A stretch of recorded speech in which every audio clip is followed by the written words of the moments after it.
Vasudevendra Yogindram Natva Jnana Pradam Gurum Mumukshunam Hitarthaya Tattvabodho Bhidiyate. So the question that is being posed in the book is, now that you are here, if you look around you, you see forms, you see differences, you see names and forms, and many of them. And then the question comes, if Advaita states that all that is here is one without a second, Sat Eva Agra Asit Ekameva Advitiyam. So when nothing was, all there was Sat. When nothing was, all there was Sat.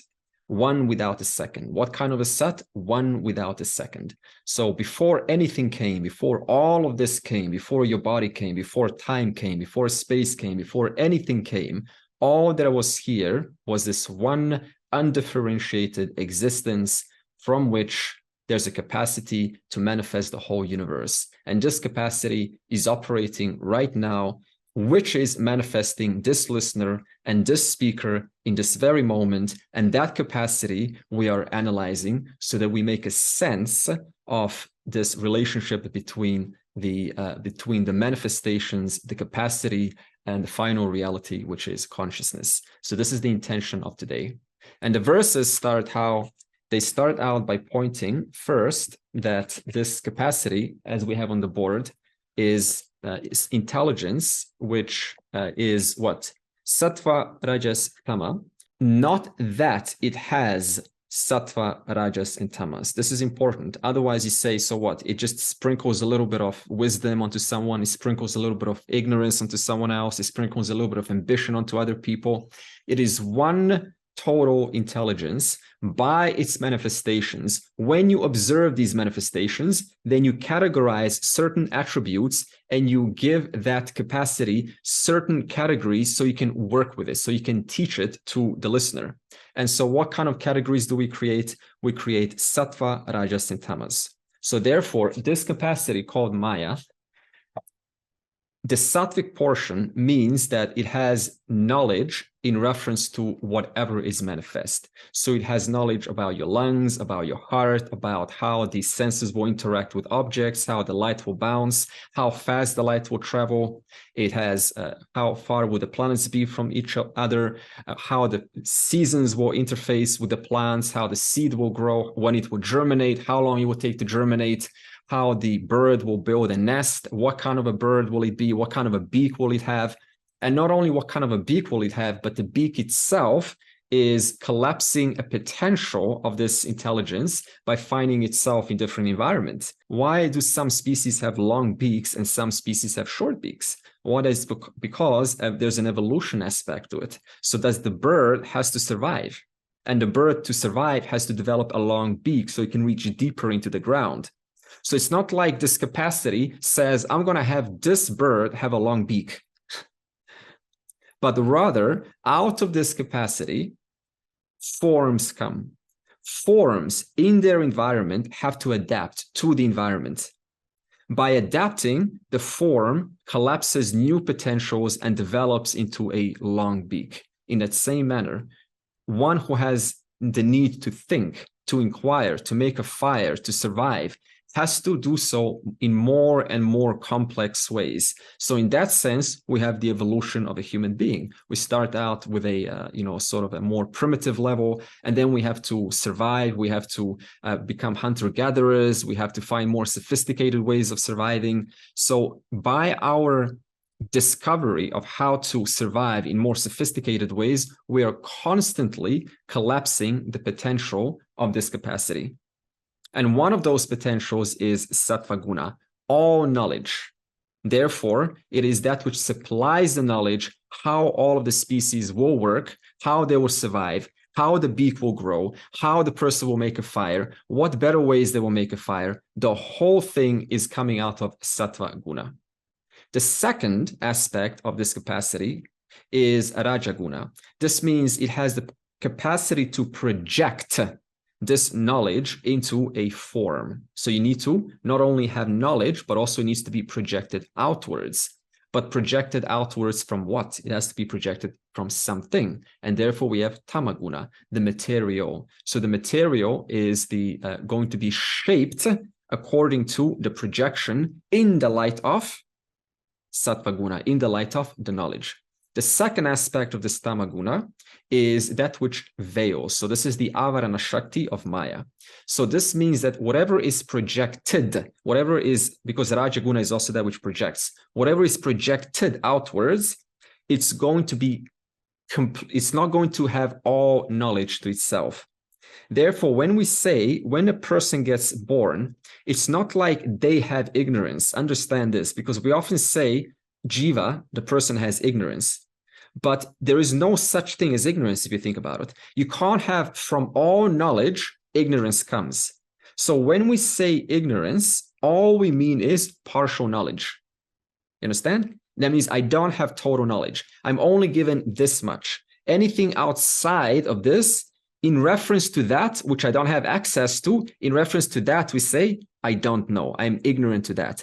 Otherwise, there's no such thing as avidya or ignorance. Then the verse states further, when Maya projects the universe, what is the very first thing that comes out? And then it goes on to the next verse, tata akashaha sambhutaha, etc.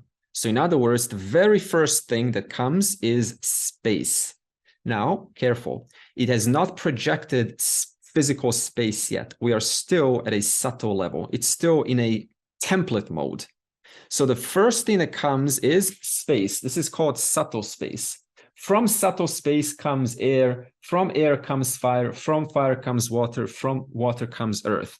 Now you say, what is this model? Fire, water, earth, space. It is just a way to understand this creation a little bit better. Don't get too caught about it or imagine actual fire, actual water, actual air. It's just a model to help you sort of reconcile differences. Now, when these elements come, the first one being space, then it says, what happens then? That's the question. What happens now that Maya has manifested these five elements, which are the first building blocks for creation to come? Remember, right now, there's no physical creation. There's no time and there's no space. So then it says that from the sattvic portion, because remember, Maya is three gunas, right? So whatever comes from Maya is going to have three gunas. Therefore, space is going to have three gunas, air is going to have three gunas, etc. It's all going to have three gunas. So from the sattvic portion of space, what comes? Comes your organ of hearing. From the sattvic portion of air comes the organ to perceive tactile feedback. From the sattvic portion of fire comes the organ to perceive color, shapes, and forms. From the sattvic portion of water comes the capacity to perceive taste. From the sattvic portion of earth comes the capacity to perceive smell. Okay? So all of these five elements, these five subtle elements, each one of them has an attribute. Each one of them provides you a sense organ in order to perceive them when they come into the physical manifest universe.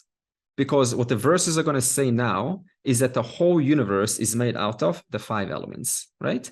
So this means we're going to now, soon enough, we're going to see earth, we're going to see water, like physical water, physical earth, physical fire.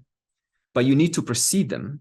Therefore, those perception organs need to be tuned to see or to recognize space, water, fire, etc. You understand? That's why the sense organs come from each of these five, because the world is going to be made out of these five, and therefore that one who is in this world has to perceive these five elements.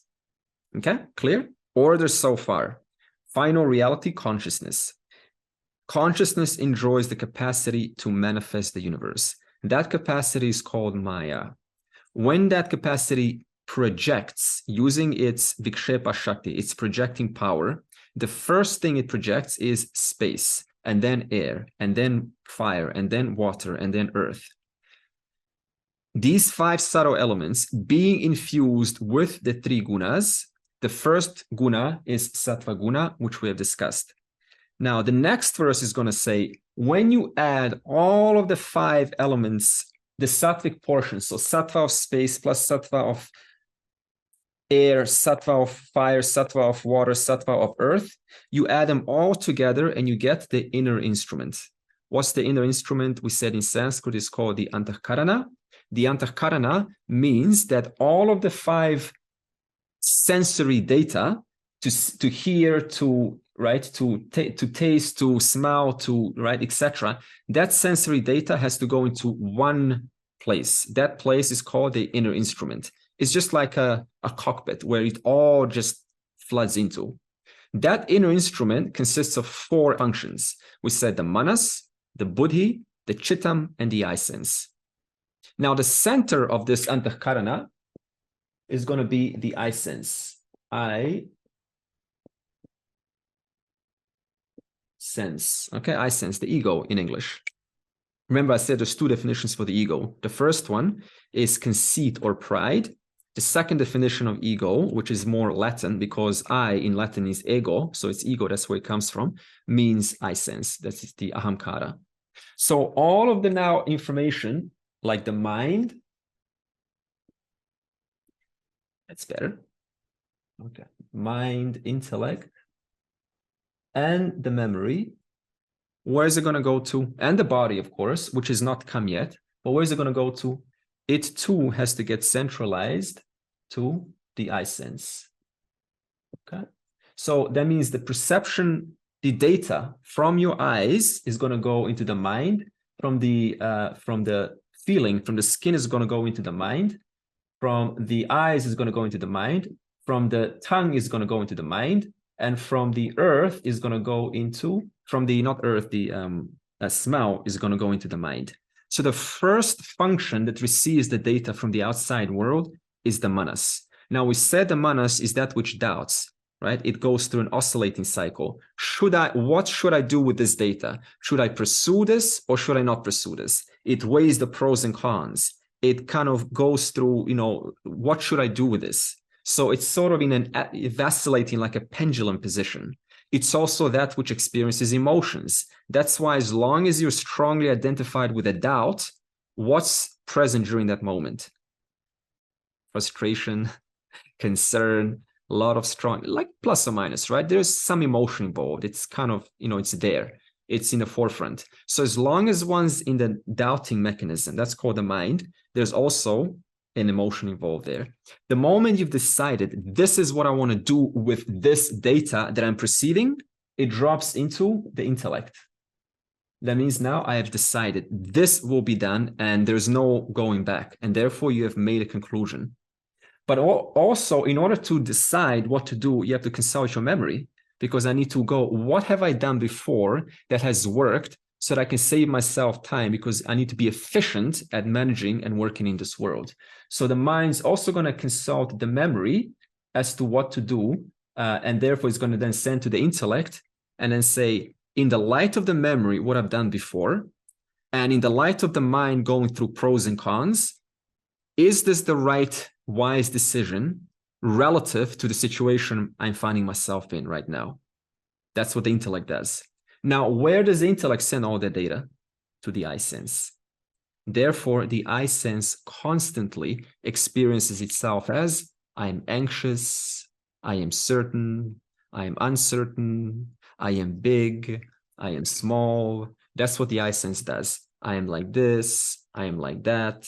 I am constantly changing opinions about myself all day long. Why? Because the data from the mind, from the memory, from the intellect is constantly shaping and shifting your eye sense. That's why you experience yourself as a different person from morning to evening, all life long. And therefore, the universal mistake is to attribute I, the final reality, onto this changing, ever-shifting, ever-changing, ever-molding mechanism, which is just one of the mechanisms of the antahkarana. But what's always true, no matter what it changes into? Plastic, plastic, plastic, plastic, plastic. You understand? This is why you always have a sense of, I know that I am.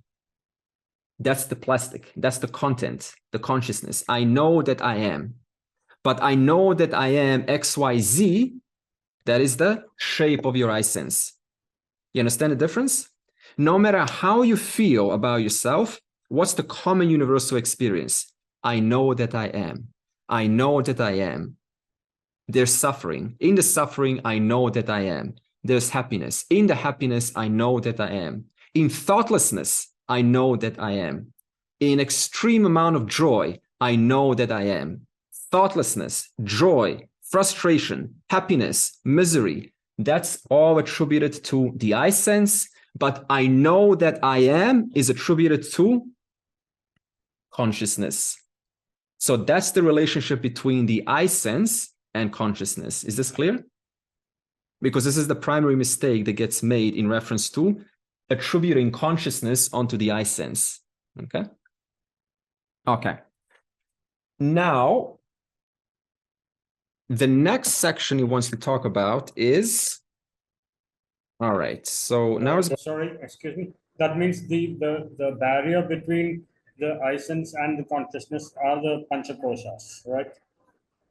The identity owing to avarana shakti, owing to the ignorance, whatever is projected by Maya's vikshepa shakti, but when it does project, whatever is projected is covered with certain information. Therefore, it doesn't know its nature.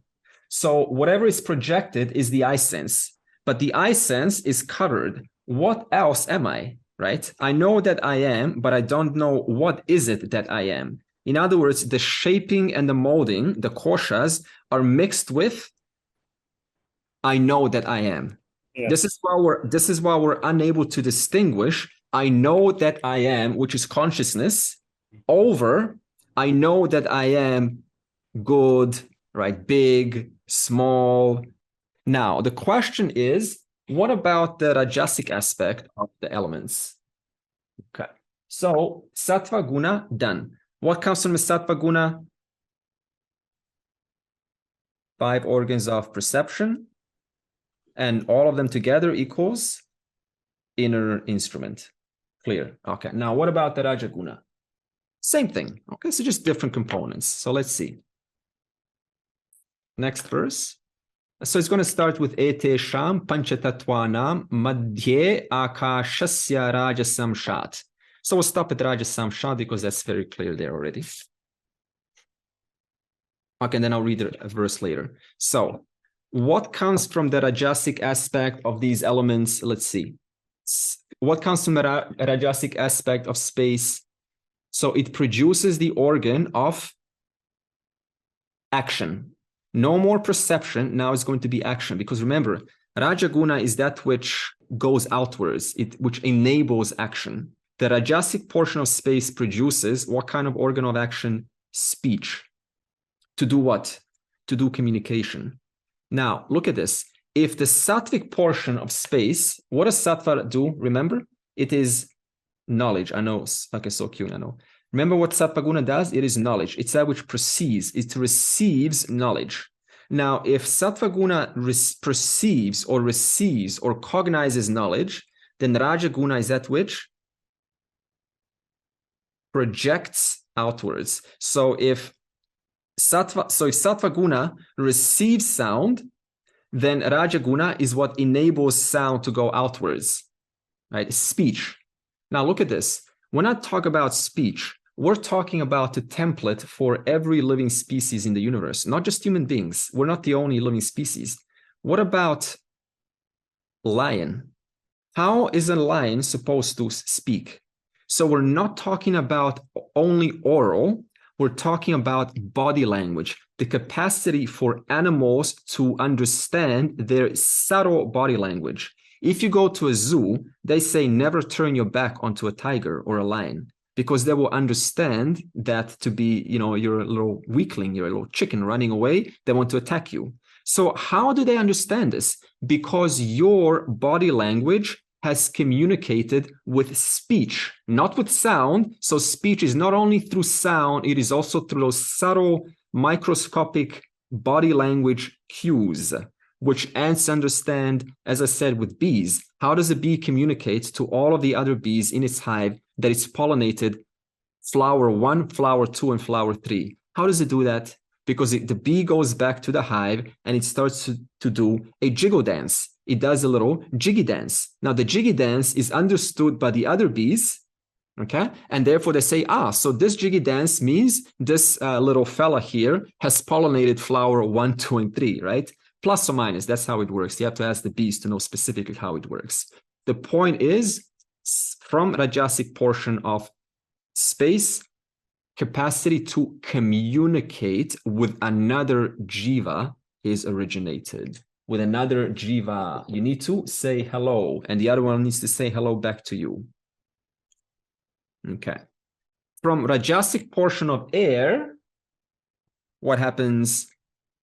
Organ of hand is designed, not physical hand, but to grasp. That's what a hand does. It grasps, it holds, it types, it what else does a hand do? Eat, like whatever, right? Just to grasp. Now, what's the connection between air and what does air do? It's constantly moving and it's changing landscapes. That's exactly what your hand does. It's constantly moving. Even when you speak, your hand is moving, and your hand is that which changes the landscape of your life and builds a house and builds a mountain from potatoes on your plate when you were a small kid, right, or something. So that's the connection. From the Rajasic portion of fire, what happens? The capacity of leg, that means to walk, is manifest. And what does this do? It enables locomotion. So this means moving from place A to B. Now, again, what's the connection between fire and leg? Are your legs on fire or something? What's the connection? Well, fire is actually symbolic for the metabolic process. And metabolic process, because digestive fire, that's what they call it, the acid that digests food, it converts food into energy. And energy is that which allows you to have locomotion in your life. So that's the connection. Then there is water. So a Rajasic portion of water, it manifests the organ of evacuation, the anus, through which the food can be evacuated. And what's the connection between water and evacuation? It's very easy, isn't it? Through water, we evacuate. And it facilitates, you cannot digest food without water, and you cannot evacuate without water. So that's very obvious. And then earth, a Rajasic portion of earth, genitals. So this is the procreation. And again, what's the connection between earth and procreation? Well, from life, all life grows from earth. All life comes out of earth. And so, and it also returns back to earth. And therefore, in that sense, it is metaphorically connected to earth. Etesham samashti rajasamshat panchapranaha sambhutaha. Rajaguna of space plus Rajaguna of air plus of fire plus of water plus of earth. From all of those 5, you get physiological functions. And what are they? They're called prana. Apana, Vyana, Udana, Samana, and prana. So that's all 5. So they're just physiological functions that enable you to circulate the blood, circulation, energy. What's the connection between prana, your physiological functions, and speech, for example? Because we said all 5 of these, right? When you put them all together, they have prana. So the question is then, what's the connection between prana, your physiology, like circulation, digestion, evacuation, and all these 5? Well, it's very easy.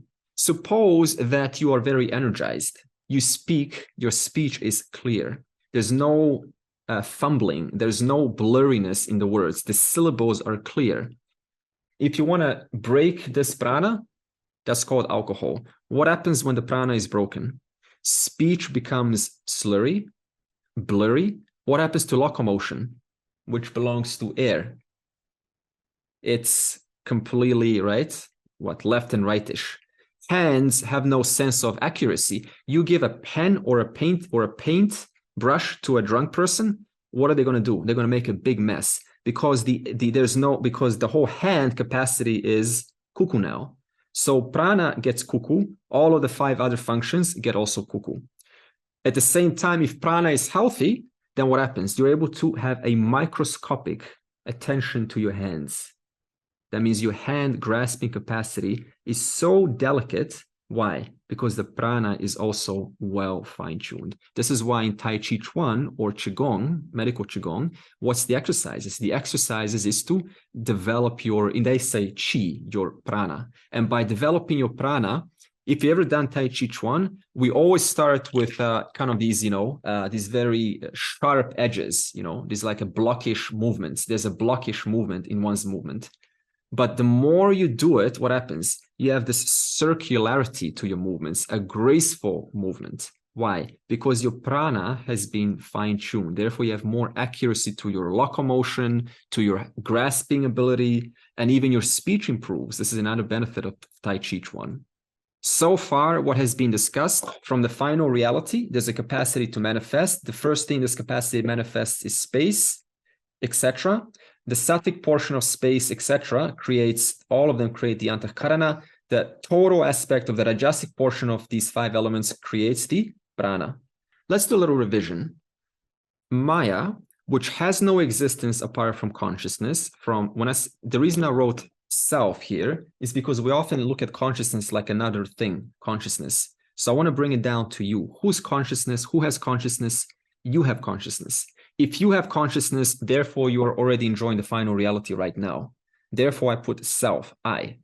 So Maya, having no existence apart from consciousness, out of Maya manifests the 5 elements. So far, we have discussed about the sattvic portion of the 5 elements and the rajasic portion of the 5 elements. So how much do we have right now? We have the 5 organs of perception. So that's 5 plus 4. Remember those 4 functions of the inner instrument?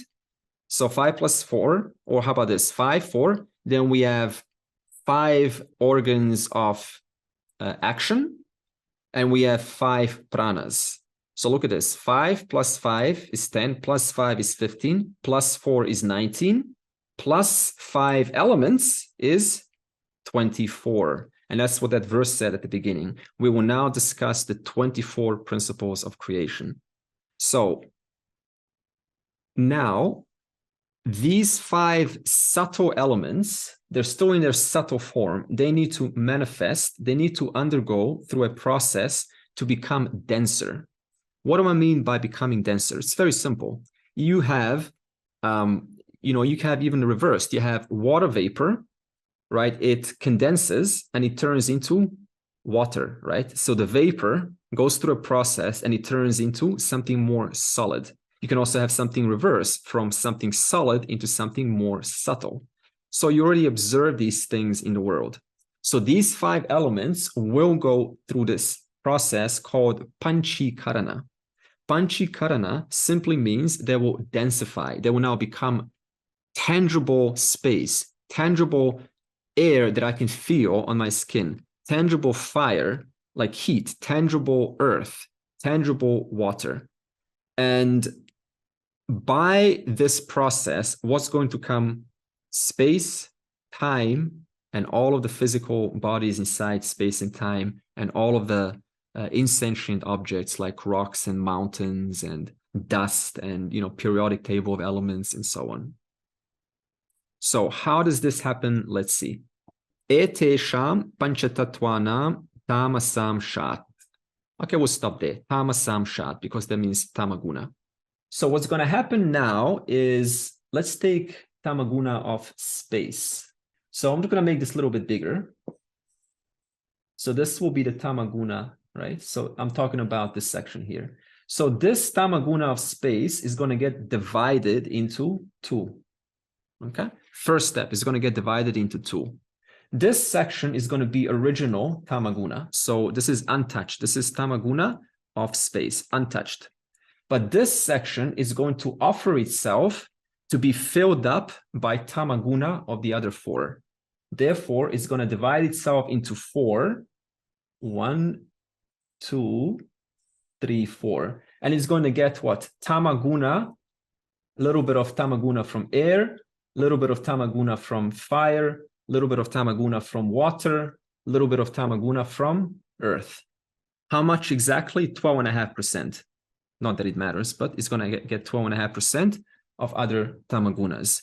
Therefore, now if you look at space, not only does it have its original tamaguna, it also has tamaguna of the other 4. Therefore, now space is no longer pure. It's got a little bit of its 4 other cousins in there. Yeah. So this is the process that grossifies subtle space into physical space that you're experiencing right now. It's the same process that applies for Earth. So Earth, you keep 50% original, and the other 50% gets split into 4 parts, and it gets filled 12.5% of space, 12.5% of air, 12.5% of fire, 12.5% of water, and then Earth is now physical, tangible Earth that you're experiencing. Therefore, what happens? Space is no longer pure, Earth is no longer pure, air is no longer pure. When I say it's not pure, I just mean it's no longer itself. It's now a little bit of the other 4. And by this process, all of the 5 elements are able to interact. Where's the demonstration? Well, for example, you have a seed. A seed grows out of earth. Where? In space. The seed needs the sun, which is fire. It needs water. It needs air. So you can see just by the seed growing, it needs all 5 to work together in order to manifest a seed, a complex life form. Therefore, they're now all working together. Okay, so therefore it says, for those of us who want Sanskrit, Panchikaranam Katam iti. So what is this Panchikarana? Panchikarana means how does it become gross? Tamasam sha swarupam ekam ekam. So from the tamas aspect of each of the 5 elements, as I already said, what happens? Vidha vibhaja. They get divided into 2. So in other words, the tamas aspect gets divided into 2. Ekam ekam ardham, you keep 1/2 intact, as I described. You keep the original 1/2 of the original intact. Aparam ardham, the other 1/2, what happens? Chaturdha vibhaja. You know chaturd, right? It's number 4. It gets divided into 4 parts. That's exactly what I described. And therefore, etepyaha panchikrita panchamaha bhutepyaha stula shariram. What happens now? A physical body is able to manifest so that it can receive the inner instrument. You need this to be populated. This needs to populate a physical body. Otherwise, how are you going to work with your desires? You need to kind of, pick up an iPhone. So to pick up an iPhone or to eat a cake, you need to be given hands and locomotion to walk to the shop and speech to say, can I have cake, please? Yeah. So you need to have all of this working together to work out your unresolved stuff, to work out your desires.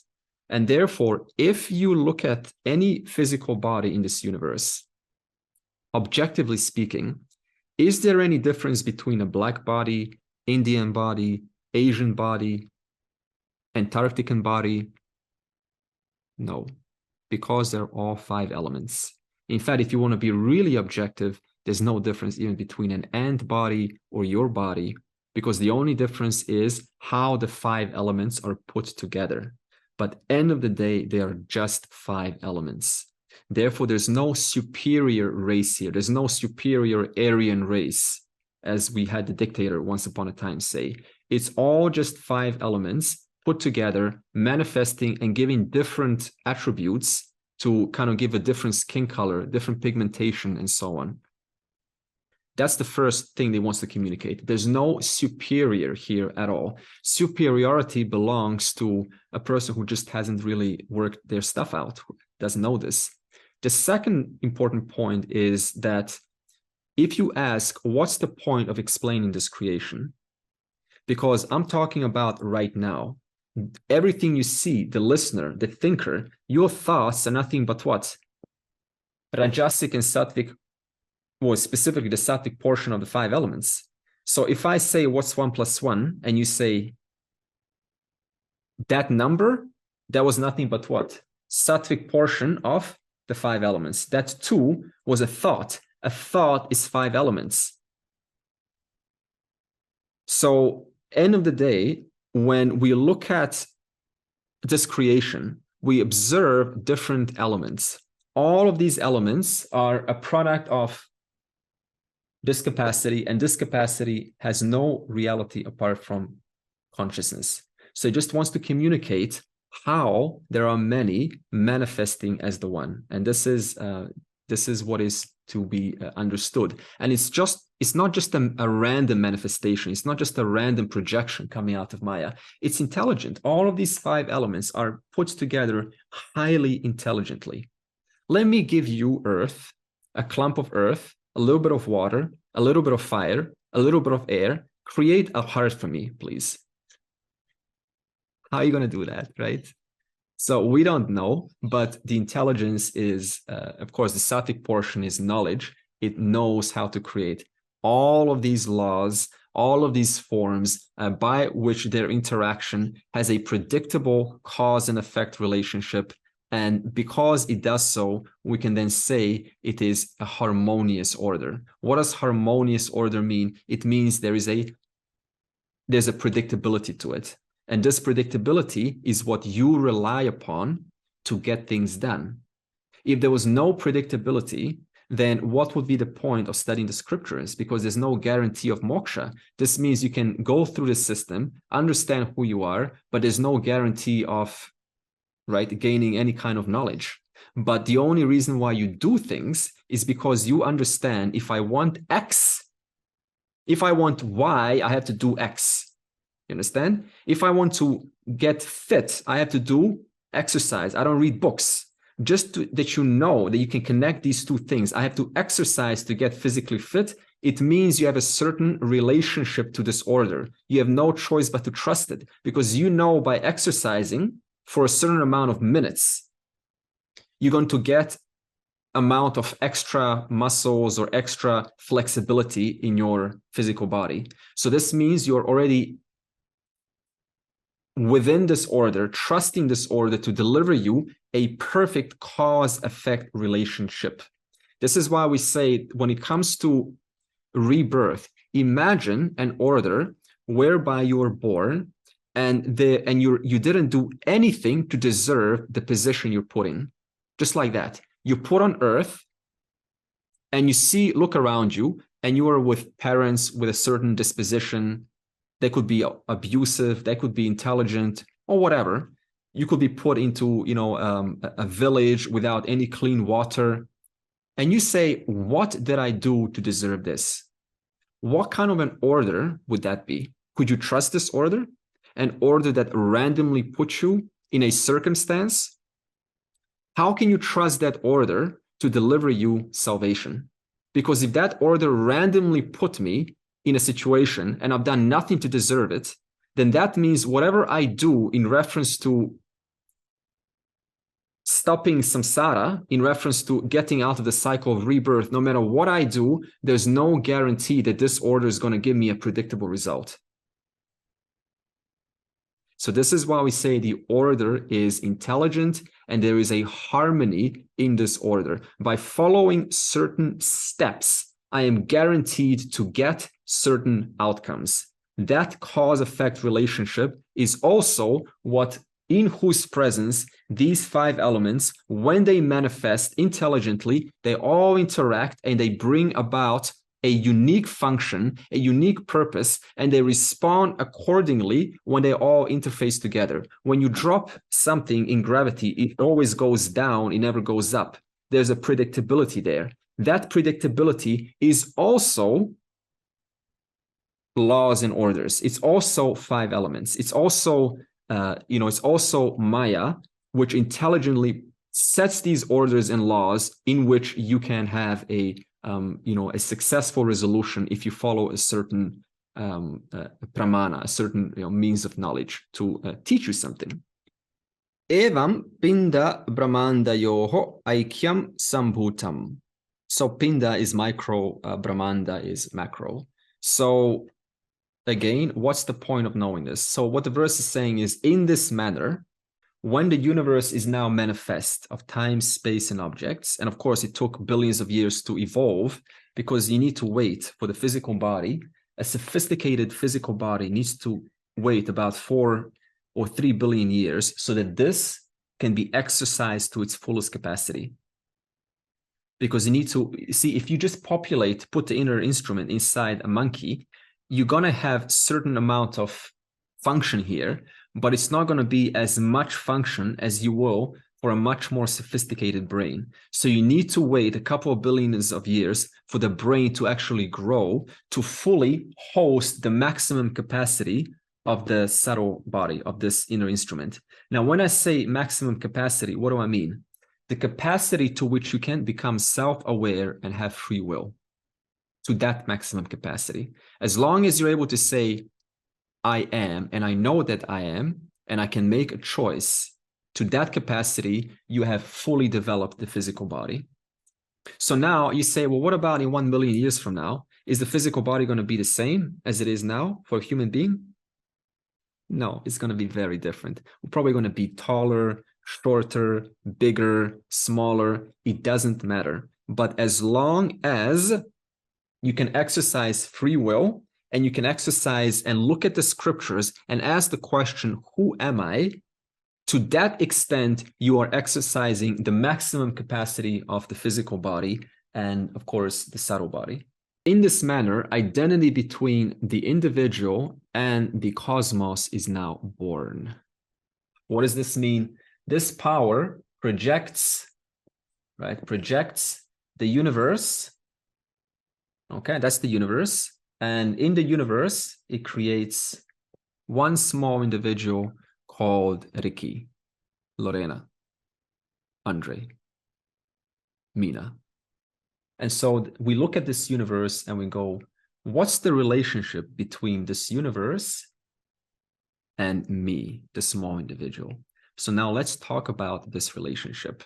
But for now, also I want to mention one more point is, what's the difference between a sentient being and an insentient rock? The antakarana, so it's got the reflective capacity to sense self-awareness. Excellent. So, and more specifically is, what's the difference? Is that the sentient being has this section here. Okay, because remember, you need the perception organs and you also need the capacity to act in this world. This is all acting and this is perceiving. Whereas for rocks, what happens? You only have, out of the 5 elements, you only have this section. Tamaguna, tamaguna, tamaguna. So that's the only difference. A rock doesn't have sattva guna and rajaguna, whereas your thoughts, your inner instrument has sattva guna and tamaguna, which is quite amazing. If it's, for example, if I say to you, imagine a white duck, right? Imagine a white duck. That's a thought. Now that thought is also 5 elements, but it's a very different kind of form, because it's form, end of the day, it's a manifestation, but it's a very kind of different form than your physical body, because your physical body is tamaguna, isn't it? You see that? So both of them are 5 elements, but do you notice how there's a difference between your thought and your physical body? Your thought is a form, your body is a form, and you can perceive both forms in the presence of consciousness. Both the tamaguna is perceived, but also the sattva and the rajaguna is perceived. That's called your thoughts. But they have a different quality about them. Your thoughts are more sort of flexible, more subtle, more fluid, whereas tamaguna is more solid. It has a mass. It's pulled down by gravity, whereas your thoughts are not pulled down by gravity. Yeah. So you can see that, even though they're both elements, they have a different nature to the elements. So this is also to be understood the difference between a sentient and an insentient. So the guna is the difference. Sthula Sharira Bhimani Jivanamakam Brahma Pratibimbam. We'll talk about this first now, and I'll read it later. The order. We have Brahman. We have intervening factor called Maya. From Maya comes 5 elements. This is the Vedic model of how things came by. Now, this intervening factor, not only does it enjoy the power to project, and as I said, when it does project, called Vikshepa Shakti, it is not a random projection. It is a harmonious projection in which there are objects put together, particles are put together intelligently, and at every putting together, they keep on, right, adding more to themselves until they manifest a leaf, for example. They manifest like earth, for example. So, and each one of these functions, like a heart or a liver, has a given function. Each one of these organs, which are nothing but particles put together, has a given function. So when you put all of these, right, things together, they all now perform a very useful, right, purpose. They have a purpose to themselves. They have a purpose to to provide heat, to provide convert photosynthesis, for example, convert sun energy into nutrients, right? So all of this is coming out of this projection. Now, when this projection manifests, that means it projects outwards, it projects the universe, it also veils certain information for every single projected form. So when I say veils, see, the only way you can make a difference between green and blue is you have to hide, for the blue, you have to hide the red in order to make it blue. For the green, you have to hide the blue and the red frequency. So certain information has to get blocked in order to show just that. For a green eye to come, you have to block a blue eye gene. For a blue eye to come, you have to block a black eye gene. Therefore, certain information gets blocked. But not only does it block to create different colors of eyes, different colors of fingerprints, different colors of nature and plants and birds and bird species, it also blocks, when it comes to a jiva, who you are. Therefore, you come projected into this universe out of this Maya, but the person that's projected asks themselves, who am I? And there is no answer. In fact, there is an answer, but the answer is always going to be mixed up with what? 5 elements. In other words, they're going to say, I know that I am, but they're going to mix that up with sad, big, successful, unsuccessful, small. So they're going to mix that up with the projection. So when they say, I am, they're actually referring to the all-pervading consciousness, but they don't stop there. They say, I know that I am, and then something else follows. And that will always be mixed up with a projection of Maya's projecting power. So for this reason, because everyone is veiled of their nature, therefore everyone gets born ignorant. Just to be born means you don't know who you are. Therefore, the verse then says, because of this veiling, of this avarana shakti, sthula sharira abhimani jivanamakam brahma pratibimba bhavati. Therefore, because of this veiling, the all-pervading consciousness, that's all there is, all-pervading consciousness, which is the truth of all things, including the projection, what happens? It, as though, gets confined or partaken by one single body. So just like this cup, in all-pervading space, this cup gets born, equivalent to the projected jiva. And this, when this cup gets born, what happens? This all-pervading space gets partaken, as if partaken by this much, right? Or the other way to say it is, from the standpoint of one single cup, it seems as though it is confined. That's why everyone has the same experience. I know that I am, because consciousness is all pervasive. I know that I am in China. I know that I am in Australia. I know that I am in right, Greenland. I know that I am on another planet. But what follows after that is that which does not obtain in the 3 periods of time. Because I know that I am is always true. It was true yesterday. I know that I am today, and I know that I am tomorrow, right? But I know yesterday, I know that I am X. Today, I know that I am Y. Tomorrow, I know that I am Z.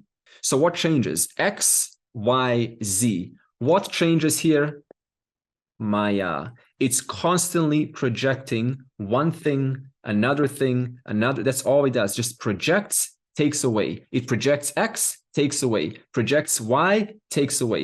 Projects Z, takes away. But what cannot be taken away? That which the Maya has its being in, consciousness. That's why I always know that I am, which you cannot take away. But what can you take away? X, Y, Z. You can't take away Maya's projection, because that's all Maya does. It projects, but whatever it projects, it never has a reality apart from consciousness. Therefore, consciousness is always there. And how is this consciousness known? I know that I am. Nobody needs to tell me that. Therefore, the verse is now saying consciousness is now as though confined by this one stula sharira, this one physical body. And this physical body, of course, not just the physical, also the subtle and the karana sharira, so all 3 bodies. So these 3 bodies now become conscious. Not that they have consciousness of their own, but they become conscious because they are consciousness. That's the point. The whole reality is consciousness. That's why the 3 bodies are conscious. It's not like 3 bodies are one reality and then consciousness comes and gives them consciousness. The 3 bodies are consciousness. You understand this?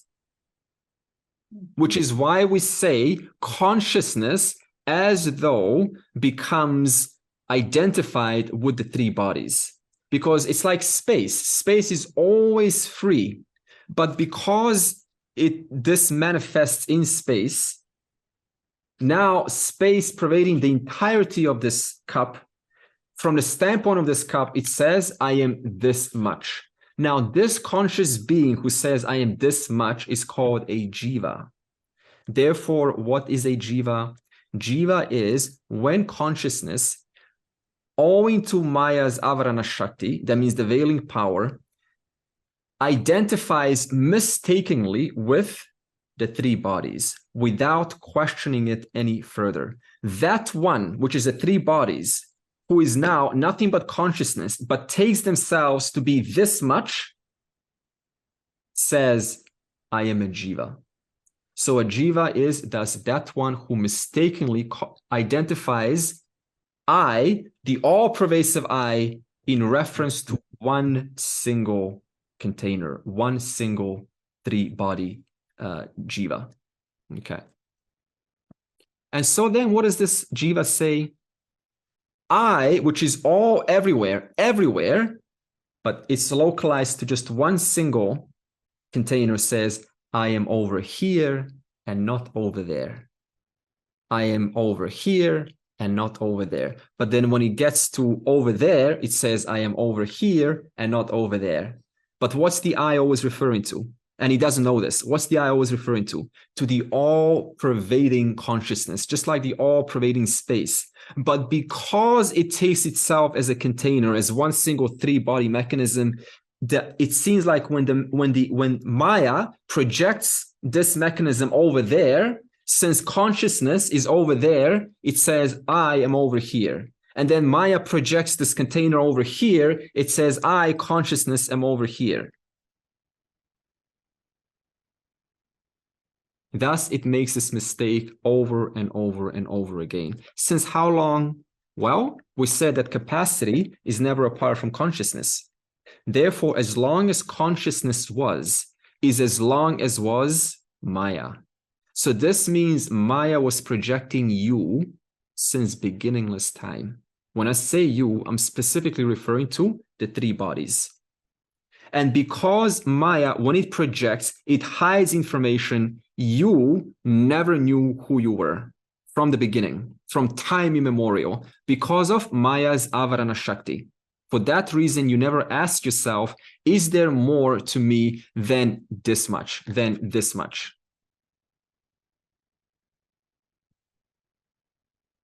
Therefore, avidya, upadhi, san atma, jiva, iti uchyate. Due to avidya upadhi just means the three bodies. Due to avidya upadhi, consciousness appears as jiva, or takes itself to be the jiva. Another way to say is, due to non-recognition of one's truth, I, consciousness, take myself to be this much, small container. Then it says, Maya upadhi san ishvara iti uchyate. When it says avidya upadhi was referring to a small projection of Maya called the three bodies. But what is the total projection called? The total projection is called Ishvara. So look at this now. What it says is this all knowledge capacity. Remember, Maya means all knowledge, all capacity, all knowledge, all power. When it intelligently puts together forms in a specific order and a specific harmony, governed by dharma, governed by a symbiosis, having a symbiosis, a connection to each and every other form, when it projects all of this, that knowledge and capacity is also an upadhi to Brahman, is also an appearance, a projection arising out of Maya. Now, what he wants to say, is that the same thing Krishna explains in the Vibhuti Yoga in chapter 10? Vibhuti Yoga? Yeah, these are all, whatever you see is my glory. Yes, however, Maya is a lot more than you see. It is also the unseen. It's also that which is yet to come. So you can never see the whole. You only see the whole in reference to the manifest. You can never see the whole, because the whole means that which is yet to come, but I don't see that. So consciousness, one reality, through avidya upadhi, appears as the person that's listening to this right now, the person that's speaking right now. And that same consciousness, through Maya upadhi, appears as Ishvara. So even Ishvara is nothing but a projection of this capacity called Maya. Therefore, one reality consciousness appears as a jiva, one reality appears as Ishvara. And therefore, the jiva naturally looks at the world and says, this is a small me, and Ishvara is a big me. And I have to propitiate Ishvara. I have to make him pleased. I have to make her pleased. I have to, I'm governed by his laws. I'm governed by, his universe. Why? Because the jiva thinks or gives reality to the upadhi, and the jiva gives reality to the big upadhi called Ishvara. We have two upadhis, both of them as though lend their attributes to consciousness. Just like, for example, wave comes out of ocean, and ocean comes out of H2O. So both are nothing but what? Superimpositions onto the water.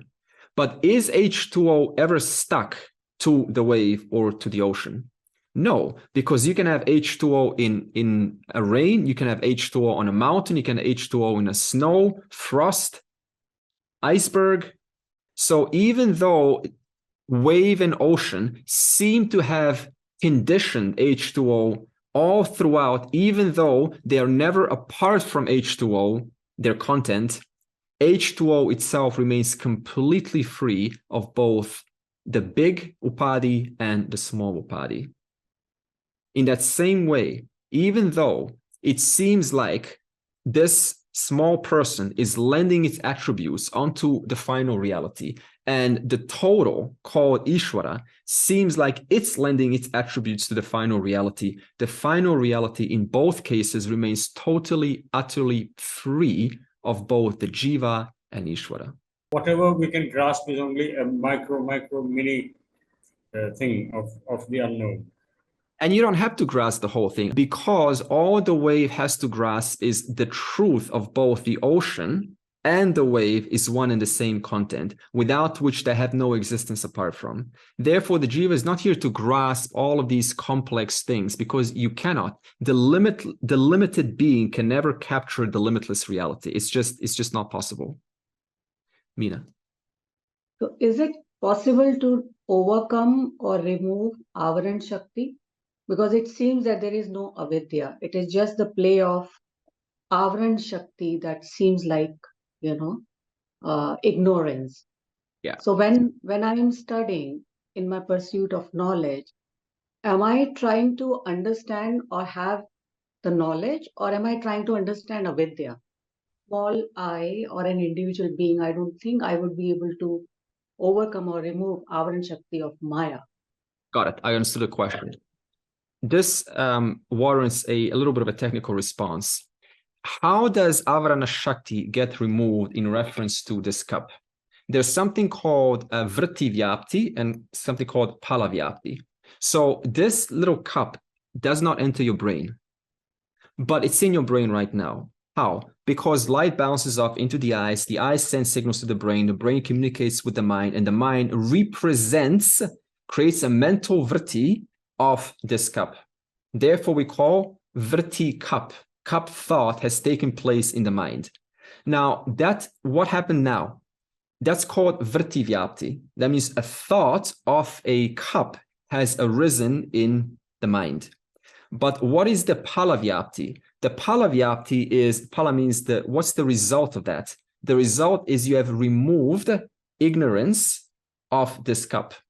That's how you remove Avarana Shakti that was clouding this cup. So what removes Avarana Shakti in reference to an object? Your own thought process. Your own mind is given the ability to remove Avarana Shakti in reference to objects. So look at this. How do you remove ignorance in reference to physical objects? You have to recreate that physical object in your mind. But can you have vritti vyapti in reference to consciousness? Because consciousness is formless. Therefore, how are you going to recreate consciousness, something formless, into your mind? It's impossible. Therefore, when it comes to consciousness, we have a very special kind of thought called akanda akara vritti. Now, what is akanda akara vritti? It is when moksha takes place. It is a special kind of thought which removes ignorance of something without recreating a physical mental image of that. Because consciousness is never a form that you can grasp in your mind. But what you can understand, Meena, is even though I cannot recreate consciousness in my mind and therefore remove ignorance, what I can do is that ignorance still gets removed, but how? By understanding two things. First, I know that I am. That I know that I am, that's what consciousness is. It's self-evident to all people. And at the same time, so in reference to I know that I am, you have removed ignorance. Why? Because I provided you the pramana to understand that. And the second part is you understand that you do not need your physical thoughts. You don't need to remember that you know that you are. You go, hold on, I was yesterday, therefore I am today. You don't need to do that. You don't need to keep on thinking, I am, I know that I am. You don't need to think. What is the most effortless thing in the whole world?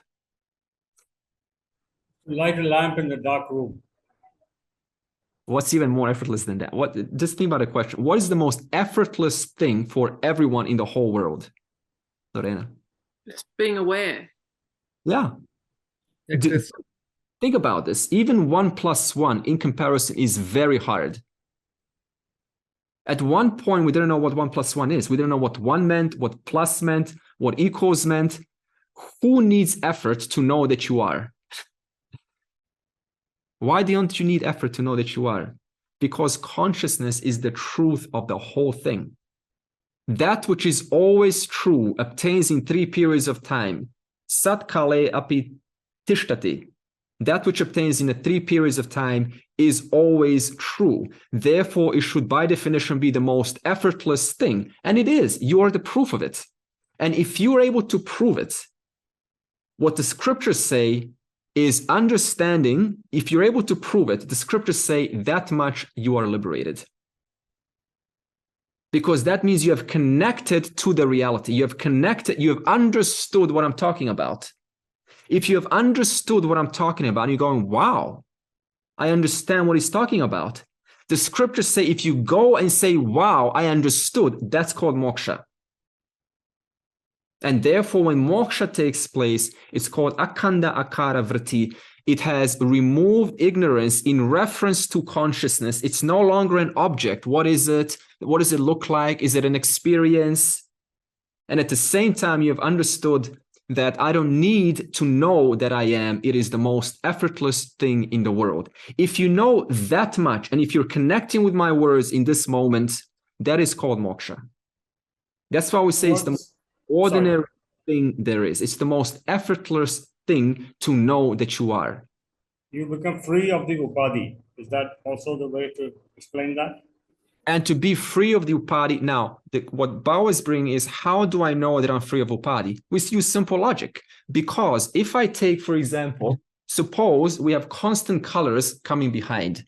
We have like yellow, and then we have red, and then we have green. Constantly colors are flowing behind. They never end. Now you have 2 kinds of people that are looking at this experiment. The first person will say, so this means the upahita, consciousness, is always conditioned by a color, right? Because Maya Upadhi is always operating, remember? So the first person will conclude erroneously that consciousness is always undergoing change. But what's the second person going to conclude?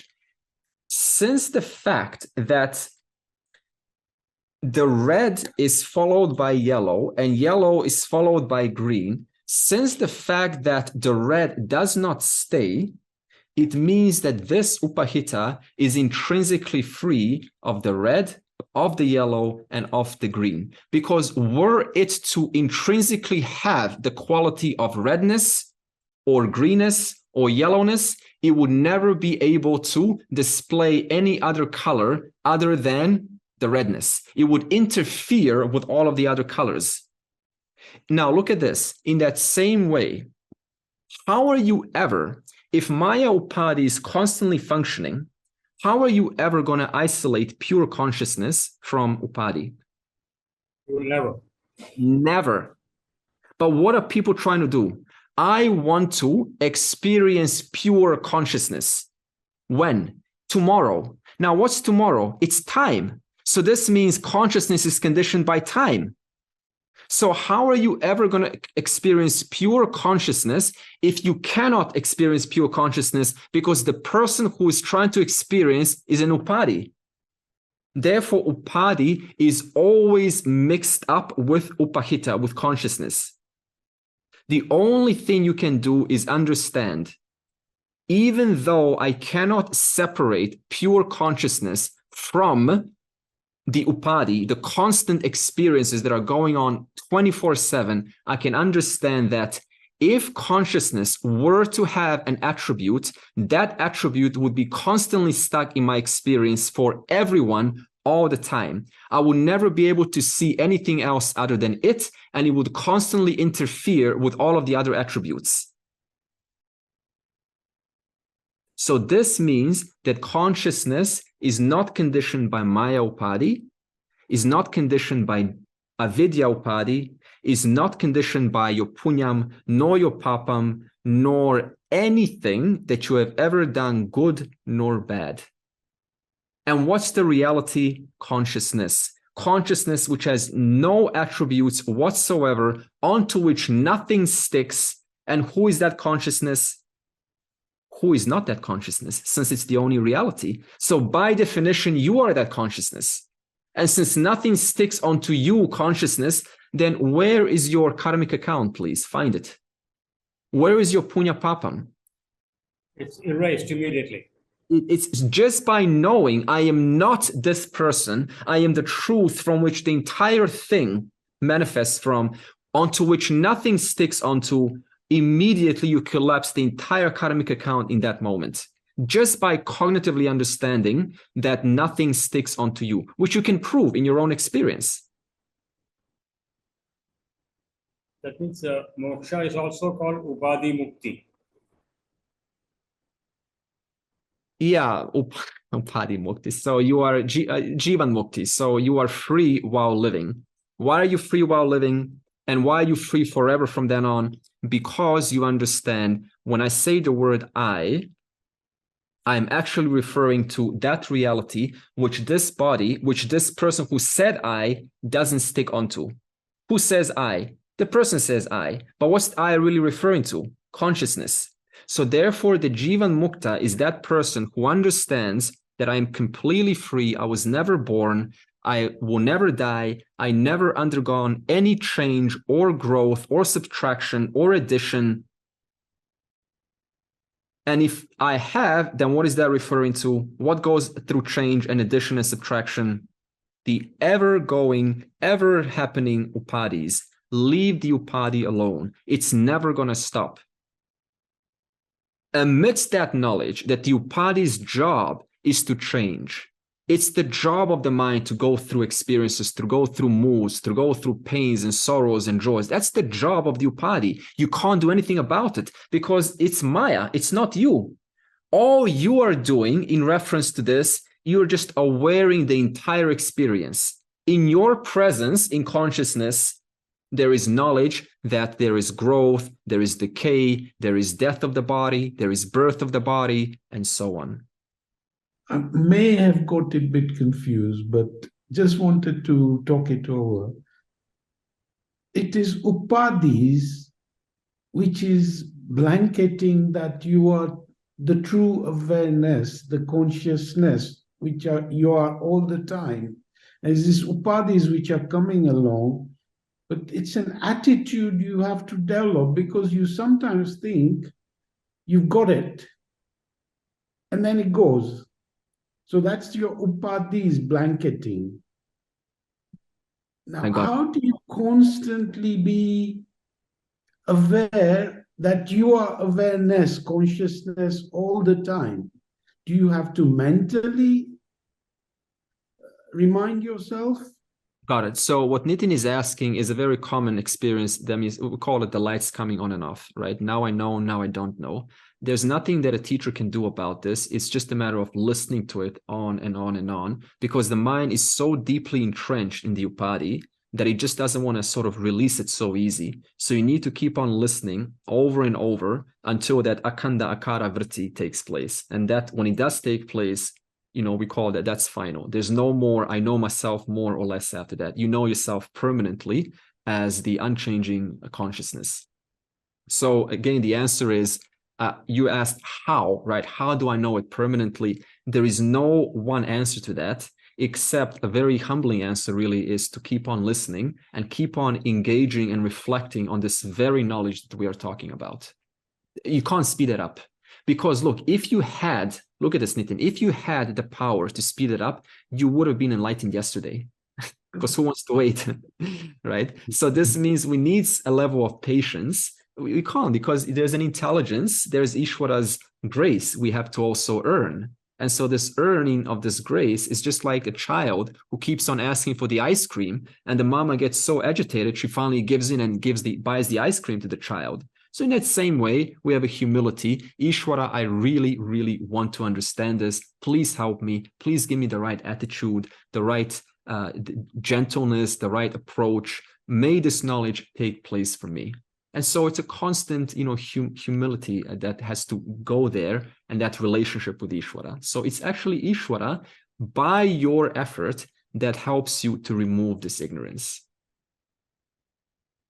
It's a matter of graceness from It's Ishvara. a matter of grace. And meanwhile, there's nothing to worry about because you're already in the class, you already are with the knowledge. So it's just a matter of having that trust and, as Dayananda used to say, just resting meanwhile in the lap of Ishvara.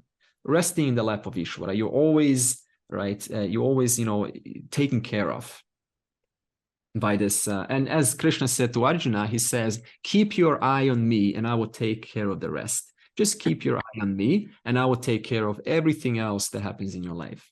And I really resonate with this statement a lot because it touched me so much when I heard it. And I said, wow, so all I have to do is just follow the teaching, follow the program, and it's going to be taken care of. And it's absolutely true. It really does. It really does. Yes, it really does grab you. It envelops you. So it's time. Like with anything, like anything in this world, we do need time to slowly grasp.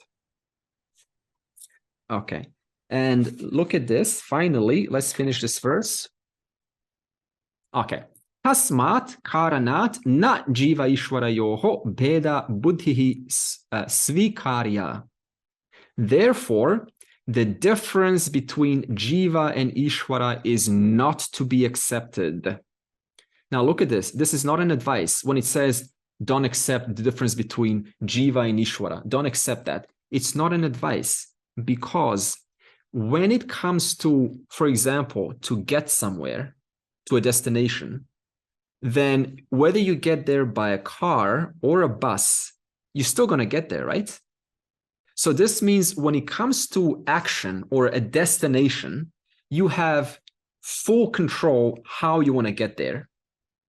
But when it comes to knowledge, there's no question of, oh, you know what?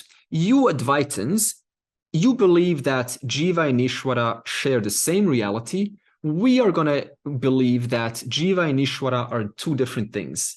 This is your guys' stuff. This is our stuff. We're going to devote to God. God is over there, and we're going to just worship to God. This is our stuff, and this is your stuff. When it comes to knowledge, you cannot do that because knowledge is a fact is independent of your opinion. For example, flat Earth. Right? Earth is round. You can't now say, you know what? You guys believe that the Earth is round. We're going to believe that the Earth is flat. And they're going to believe that the Earth is a triangle. The fact is, Earth is round. You have no choice but to accept a fact. If you don't accept a fact, what happens? One lives in confusion and doubt. Therefore, the difference has to be established. And the first one is called Purusha Tantra.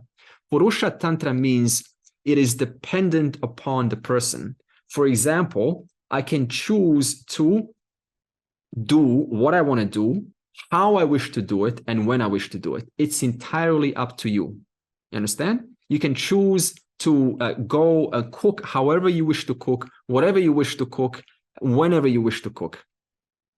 But when it comes to knowledge, understanding the reality that there's no difference between Ishvara and Jiva. The only difference is what? Their size. One's small, one's big, but they share both the same reality, consciousness.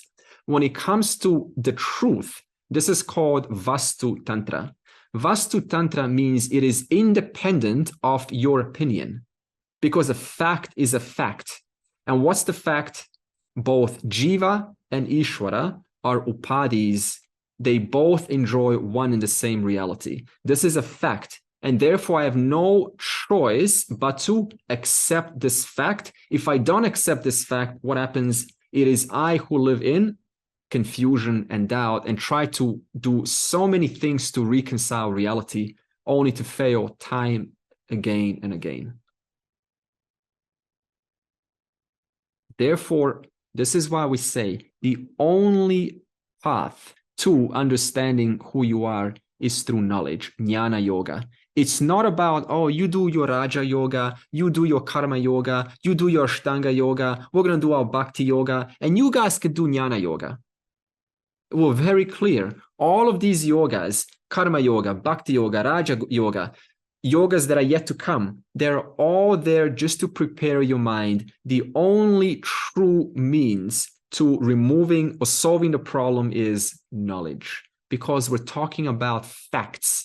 When it comes to facts, you can't just say, I choose to believe something different. It's not dependent on the person, it's dependent upon a fact. And self-knowledge, jnana yoga, is what is revealing the facts. Finally, to close this off, the conclusion is, as long as this person believes I, the Upadhi, am different from this Upadhi, what happens? Then I try to make this Upadhi work. I try to make things work. I try to make my expectations met. I try to make people love me. And then by doing so, I put actions into the real world, and that produces punya and papam. And that punya and papam generates a new body. And therefore, the cycle never ends until the jiva recognizes the only difference between you and God is Upadhi. That's it. You both enjoy one and the same reality. And understanding that much is freedom, is what's called moksha.